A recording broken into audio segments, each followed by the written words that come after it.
Hello friend, mission mode में आपका स्वागत है। आज हम बात करेंगे भारत का भूगोल चैप्टर नंबर 1। भारत किस गोलार्ध में है? तो उत्तरी गोलार्ध में है और 8 डिग्री 4 मिनट से 37 डिग्री 6 मिनट उत्तरी अक्ष, 68 डिग्री 7 मिनट से 97 डिग्री 25 मिनट पूर्वी देशांतर के बीच स्थित है। संपूर्ण भारत का अक्षांशीय विस्तार कितना है? आपसे पूछेगा संपूर्ण भारत का अक्षांशीय विस्तार कितना है, तो 6 डिग्री 45 मिनट से 37 डिग्री 6 मिनट उत्तरी अक्षांश के मध्य है। भारत का दक्षिणी जो हिस्सा है किस कटिबंध में आता है? तो उस उष्ण कटिबंध में आता है और उत्तरी हिस्सा उपोष्ण कटिबंध या कोष्ण शीतोष्ण कटिबंध में आता है। कुल क्षेत्रफल आपको पता है भारत का 32,87,263 वर्ग किलोमीटर है। क्षेत्रफल के दृष्टिकोण से भारत विश्व का 7वां बड़ा देश है और जनसंख्या की दृष्टि से दूसरा। क्षेत्रफल की दृष्टि से भारत से बड़े 6 जो देश है उसको हम देखते हैं। रूस, कनाडा, चीन, संयुक्त राज्य अमेरिका, ब्राजील, ऑस्ट्रेलिया, 8वां अर्जेंटीना है। और भारत का क्षेत्रफल संपूर्ण विश्व के क्षेत्रफल का 2.42% है, जबकि इसकी जनसंख्या संपूर्ण विश्व की जनसंख्या का 17.5% है। जनसंख्या की दृष्टि से विश्व के 8 बड़े देश हैं: चीन, भारत, संयुक्त राज्य America, Indonesia, Brazil, Pakistan, Bangladesh, रूस है। भारत का उत्तर से दक्षिण में विस्तार है 3214 किलोमीटर और पूरब से पश्चिम में विस्तार है 2933 किलोमीटर। भारत की स्थल सीमा की लंबाई 15,200 किलोमीटर है। इसके तटीय भाग की लंबाई 7,516.6 किलोमीटर है, परंतु मुख्य भूमि के तटीय भाग की लंबाई कितना है? तो 6100 है, 6,100 किलोमीटर है। समुद्र में भारत की प्रादेशिक सीमा का विस्तार कितना है? तो 24 समुद्री मील है। भारत की जो 7 पड़ोसी देश हैं जिससे सीमा साझा होता है उसके बारे में हम बात करेंगे। ये बांग्लादेश से, तो बांग्लादेश 40 96.7 है। चीन का देखिए, चीन च से 34 34 88 है। पाकिस्तान मतलब कुछ भी कर लीजिए, 3-5 कर लीजिए, वो सुधरने वाला नहीं है, तो ऐसे याद रखिएगा 33 23। नेपाल का 1751, म्यांमार का 1643, म्यांमार का 1643, भूटान का 699, अफगानिस्तान का 106, टोटल है 15,106.7। भारत के कुल 16 राज्यों, 2 संघ शासित क्षेत्र पड़ोसी देश की सीमा से जुड़े हैं। पूछेगा भारत कितने राज्य से और संघ शासित क्षेत्र पड़ोसी देश से जुड़े हैं? भारत के कुल कितने राज्य है? तो 16 राज्य है और 2 केंद्र शासित प्रदेश है जो सीमा देश अन्य देश के साथ हमारा जुड़ा हुआ है। भारत की जलीय सीमा, समुद्री सीमा से संबंध 7 देश है: पाकिस्तान है, मालदीव है, श्रीलंका है, बांग्लादेश है, म्यांमार है, थाईलैंड है, इंडोनेशिया है। नेक्स्ट अब आते हैं पड़ोसी देशों से लगा सबसे लंबा संबंध राज्य। चलिए बताइए, बांग्लादेश सबसे ज्यादा किससे लगा है? तो पश्चिम बंगाल में। देखिए इसमें भी वह है, इसमें भी वह है, तो याद रखिएगा बांग्लादेश और पश्चिम बंगाल। नेपाल का उत्तर प्रदेश, म्यांमार का अरुणाचल प्रदेश, भूटान का असम से लगा है, पाकिस्तान का राजस्थान से लगा है और चाइना का अरुणाचल प्रदेश से लगा है। इसमें सबसे ज्यादा किसका है? चाइना का अरुणाचल प्रदेश से 11 10 80 है। 1170 आपका पाकिस्तान का है और सबसे कम आपका हो जाएगा भूटान से 2 6 7। याद रखिएगा, देखिए बढ़ रहा है क्रम 2 6 और 7। जैसे 267 तो ठीक है, बट याद नहीं है तो 2 6 और 7 याद रखिएगा। भारत की जल और स्थल सीमा से लगे देश बांग्लादेश है, म्यांमार है, पाकिस्तान है। भारत का सबसे दक्षिणी बिंदु पूछेगा तो इंदिरा पॉइंट है। यह किस में है? यह बृहद निकोबार द्वीप में स्थित है। इसका पहले नाम क्या था? पिगमिलियन पॉइंट था। क्या नाम था इसका? पिगमिलियन पॉइंट था। यह भूमध्य रेखा से 876 किलोमीटर दूर है। आपसे क्वेश्चन पूछेगा भारत का सबसे दक्षिणी बिंदु है, क्या इंदिरा पॉइंट है? इसका पहले नाम क्या था? तो पिगमिलियन पॉइंट था। क्या नाम था? पिगमिलियन, याद कीजिए, पिगमिलियन पॉइंट था। ठीक है, अब आते हैं नेक्स्ट। यह भूमध्य रेखा से 876 किलोमीटर दूर है। आपसे क्वेश्चन पूछ सकता है कितने दूर है भूमध्य रेखा से? तो 876 किलोमीटर दूर। भारत की सबसे उत्तरी बिंदु कौन है? इंदिरा कॉल है, लद्दाख में पड़ता है, काराकोरम। पश्चिमी बिंदु सरक्रीक गुजरात में है और पूर्वी बिंदु किबुथु अरुणाचल प्रदेश में है। अब आते हैं आगे। कोलावा पॉइंट कहाँ है? तो मुंबई में है। और पॉइंट कालीमेरी कहाँ है? तो तमिलनाडु में है। ये पॉइंट पेड्रो कहाँ है? तो जाफना में है, श्रीलंका से उत्तर पूर्व में। आपसे पूछेगा श्रीलंका के उत्तर दक्षिण में, उत्तर पश्चिम में, नहीं तो उत्तर पूर्व में है। और कोलाबा पॉइंट कहाँ है? तो मुंबई में है। पॉइंट कालीमेरी कहाँ है? तमिलनाडु में है। पॉइंट पेड्रो जाफना में। इसको ट्रिक से याद करते हैं। देखिए कोलाबा पॉइंट हर कोई अपना कलाई अपना हाथ आजमाता है ना मुंबई में कि मैं एक्टर बन जाऊं, मैं एक्ट्रेस बन जाऊं। तो याद रखिएगा कोलाबा पॉइंट है। कोलाबा पॉइंट कहाँ है? मुंबई में है। और पॉइंट काली मेरी जो है, पॉइंट, अब पॉइंट को पकड़िए तो काली मेरी तमिलनाडु में। अब देखिएगा जितने भी मंदिर वगैरह सब बड़े बड़े पत्थर, काले पत्थर से बने हुए हैं। तो पॉइंट काली मेरी याद रखिएगा। पॉइंट पेड्रो जाफना जो है, जाफना एक तरह की खेती भी होती है श्रीलंका में, तो इसे आप याद रखिएगा, पॉइंट पेड्रो। अब आते हैं भारत और चीन की सीमा को क्या कहते हैं? मैकमोहन रेखा कहते हैं। क्या कहते हैं? मैकमोहन रेखा कहते हैं। यह रेखा 1914 में शिमला में निर्धारित की गई थी। भारत और चीन की सीमा को 3 सेक्टरों में ये बांटा गया है। काराकोरम रेंज भारतीय उपमहाद्वीप और चीन के मध्य एक जाल विभाजक बनाती है। 70 किलोमीटर लंबा यह ग्लेशियर काराकोरम में सबसे लंबा है और धरती पर ध्रुवों को छोड़कर दूसरा सबसे लंबा ग्लेशियर है। इसे तीसरा ध्रुव भी कहा जाता है। आपसे क्वेश्चन पूछेगा तीसरा ध्रुव किसे कहते हैं? तो आप चलिए फिर से इसको क्वेश्चन करते हैं। काराकोरम रेंज भारतीय उपमहाद्वीप जो है वो चीन के मध्य है। भारतीय उपमहाद्वीप और चीन के बीच के मध्य एक जाल का विभाजक बनाता है, एक जल का विभाजक बनाता है। सॉरी, जाल नहीं होगा, जल होगा। जल के विभाजक बनाती है और 70 किलोमीटर लंबा यह ग्लेशियर काराकोरम में सबसे लंबा है और धरती पर ध्रुवों को छोड़कर दूसरा सबसे लंबा ग्लेशियर है। इसे तीसरा ध्रुव भी कहते हैं। भारत और अफगानिस्तान के बीच डुरंड रेखा है जो 1896 ईस्वी में सर डुरंड द्वारा निर्धारित की गई थी। सर इसमें 1893 होना चाहिए, आप इसको देख लीजिएगा एक बार। अब ये रेखा अफगानिस्तान और पाकिस्तान के बीच है। भारत और पाकिस्तान के बीच रेड क्लिफ रेखा है जो 15 अगस्त 1947 को सर CJ रेडक्लिफ के द्वारा निर्धारित की गई थी। देखिए तीनों फैक्ट है आपसे। मैकमोहन 1914 में, भारत अफगानिस्तान 1893 होगा। आप देख लीजिए एक बार, 96 मुझे जहां तक रिकॉल हो रहा है 1893 होगा। और भारत और पाकिस्तान का रेड क्लिफ रेखा जो है 15 अगस्त 1947।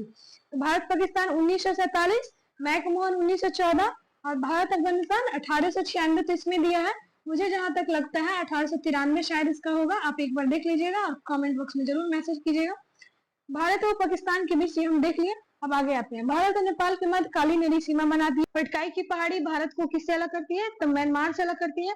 दक्षिण में जो श्रीलंका है भारत से पाक जल संधि और मन्नार की खाड़ी के द्वारा अलग होती है। पाक जल जो है डमरू है, पाक जल डमरू मध्य में ही राम सेतु स्थित है। श्रीलंका के बाद भारत का दूसरा निकटतम समुद्री पड़ोसी देश इंडोनेशिया है जो निकोबार द्वीप समूह के अंतिम द्वीप ग्रेट निकोबार के दक्षिण में स्थित है। आपसे क्वेश्चन पूछ देगा दूसरा है, पहला है, तीसरा है? तो नहीं, श्रीलंका के बाद भारत का दूसरा पहला तो श्रीलंका हो जाएगा और दूसरा इंडोनेशिया हो जाएगा। भारत का मानक समय इलाहाबाद के निकट मिर्जापुर से गुजरने वाली 82 डिग्री पूर्वी देशांतर रेखा को माना गया है जो ग्रीनविच समय से 5.5 घंटा आगे है। उसको आप याद रखिए। ये कितने राज्य से जाता है? 5 राज्यों से जाता है। 82.5 डिग्री कौन कौन सा? यूपी एमपी याद रखिएगा, छत्तीसगढ़, उड़ीसा, आंध्र प्रदेश से होकर गुजरती है। विश्व के देशों में आम सहमति के तहत मानक यमुनोत्तर को 7 डिग्री 30 मिनट देशांतर के गुणांक पर चुना गया है। विश्व के देशों में आम सहमति के तहत क्या हुआ है? मानक यमुनोत्तर को 7 डिग्री 30 मिनट के देशांतर के गुणक पर चुना गया है। कर्क रेखा लगभग भारत से मध्य से गुजरती है और ये 8 राज्य है। 8 राज्य कौन कौन से आप कमेंट बॉक्स में बताइए। राजस्थान, गुजरात, मध्य प्रदेश, छत्तीसगढ़, झारखंड, पश्चिम बंगाल, त्रिपुरा, मिजोरम। बघेलखंड के पठार पर कर्क रेखा है तथा भारतीय मानक समय रेखा एक दूसरे को काटती है। इसको भी आप ध्यान रखिएगा।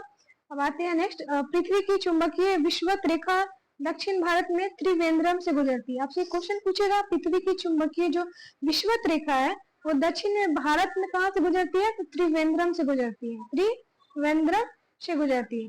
भारतीय उपमहाद्वीप में सम्मिलित देश कौन कौन से है? भारत, पाकिस्तान, बांग्लादेश, नेपाल और भूटान है। अब नेक्स्ट आते हैं आपसे। देखिए ये रहा आपका क्वेश्चन।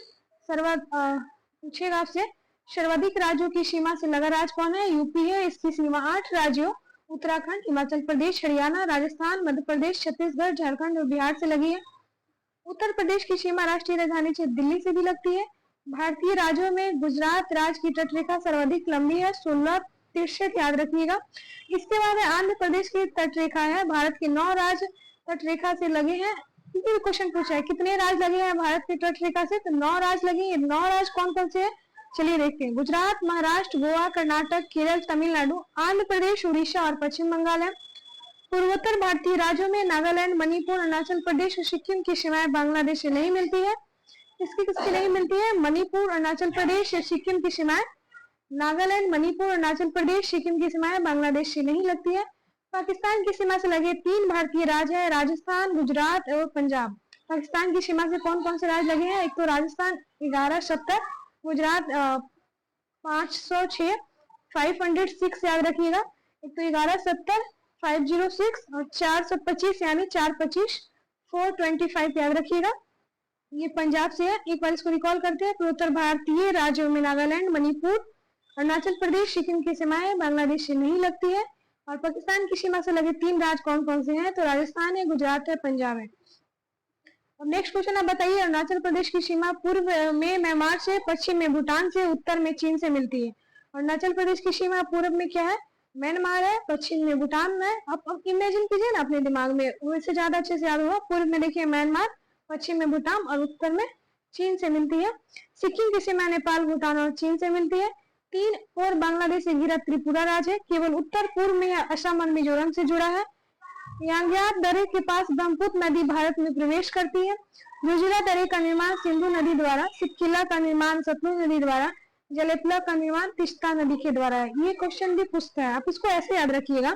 जो जोजिला दरे का निर्माण है, जो जिला मतलब जिला वो बनाता है, निर्धारण करता है ना, मतलब पाकिस्तान से हम लोग का उधर मतलब है, उसी से पाकिस्तान रिलेटेड है। तो याद रखिएगा जो जिला आ रहा है ना, तो सिंधु नदी भारत पाकिस्तान की में।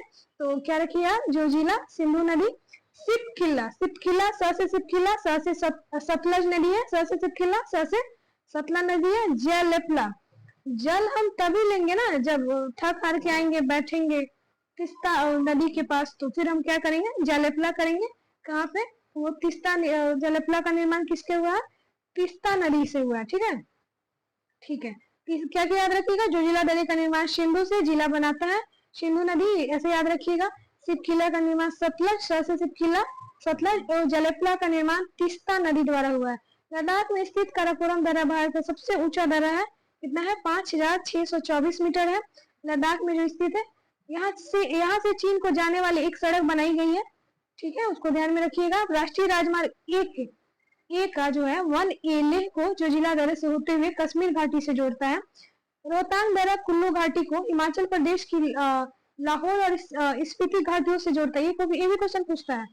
रोहतांग दर्रा जो है किससे जोड़ता है? तो कुल्लू घाटी को हिमाचल प्रदेश की लाहौर और स्पीति घाटियों से जोड़ता है। सीधे याद रखिए, कुल्लू जो घाटी है रोहतांग दर्रा, कुल्लू घाटी को रोहतांग दर्रा जो है कुल्लू घाटी को हिमाचल प्रदेश की से जोड़ता है। किसे जोड़ता है? रोहतांग दर्रा कुल्लू घाटी को हिमाचल प्रदेश की लाहौल और स्पीति घाटियों से जोड़ता है। यह मनाली और लेह को सड़क मार्ग से जोड़ता है। कौन? रोहतांग दर्रा जोड़ता है। इस दर्रे का पुराना नाम भृगु तुंग था। बुर्जिल जो दर्रा है श्रीनगर से गिलगित को जोड़ता है। बड़ा लच्छा दर्रा हिमाचल प्रदेश और लद्दाख को जोड़ता है।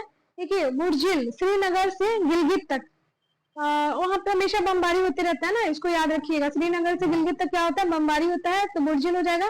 और बड़ा लच्छा दर्रा हिमाचल प्रदेश और लद्दाख, हिमाचल प्रदेश और लद्दाख।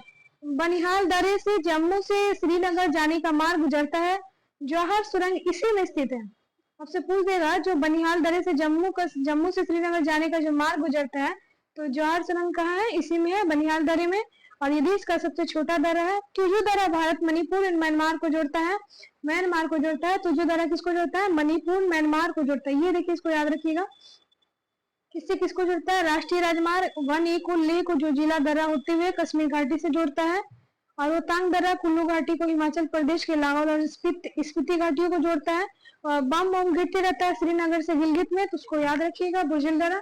बड़ा लच्छा, बड़ा कौन है? हिमाचल प्रदेश में बड़े बड़े पेड़ होते हैं, तो बड़ा लच्छा हिमाचल प्रदेश और लद्दाख को जोड़ती है। बनिहाल दर्रे से जम्मू से श्रीनगर जाने का मार्ग जाता है। और जौहर सुरंग उसी में है। यह देश का सबसे छोटा दर्रा है। ठीक है, बनिहाल दर्रा, इसको याद रखिएगा। तुजू दर्रा भारत, मणिपुर और म्यांमार को जोड़ता है। सिपखिला दर्रा शिमला से तिब्बत को जोड़ता है। बड़ा लच्छा दर्रा हिमाचल प्रदेश और लद्दाख को जोड़ते हैं। इसे जीवित जड़ पुल मेघालय में पाया जाता है। जीवित जड़ पुल कहाँ पाया जाता है? मेघालय में। बारह लच्छा दर्रा हिमाचल प्रदेश और लद्दाख को जोड़ता है। सिपखिला शिमला और तिब्बत को जोड़ता है। बारह लच्छा दर्रा हिमाचल प्रदेश और लद्दाख को जोड़ता है। ठीक है, बड़ा है वारालचा, एक उसमें ऊपर में भी एक था ना बड़ा तो हिमाचल प्रदेश और लद्दाख को है। और नीचे देखिएगा बारालचा दारा, बड़ा लचा लगभग एक नहीं, एक ही दारा है क्या, 2 बार दे दिया है। अच्छा ठीक है, दोनों शब्द भी अलग अलग तरह से अगर पूछते हैं, कभी बारालचा पूछ दिया, कभी बड़ा लचा पूछ दिया। हिमाचल प्रदेश और लद्दाख को याद रखिएगा। आगे आते हैं मेघालय में एक चीज अभी हम पढ़े थे, जीवित जड़ पुल कहाँ है, तो मेघालय में है। जीवित जड़ पुल मेघालय में। मेघालय की खासी जनजाति के लोग रबर ट्री नामक पौधे का जड़ों का अनुवर्धन कर इन्हें जलधारा के आर पार थ्रेडेड पुलों के रूप में कर देते हैं, जिसे जीवित जड़ पुल कहा जाता है। स्थानीय भाषा में इसे जिंग केंग हीरो कहते हैं। 3 अर्धचंद्राकार समुद्र तट कन्याकुमारी में मिले हैं। भारत में रामेश्वरम के निकट धनुष कोडी और श्रीलंका में तैलमात्रा के बीच क्या है, तो समुद्र में डूबी प्रवाल द्वीप की एक रेखा है जिसे राम सेतु या आदम का पुल कहा जाता है। जाफना तमिलनाडु से श्रीलंका से एलिफेंटा दर्रे से जुड़ा हुआ है, इसको आप याद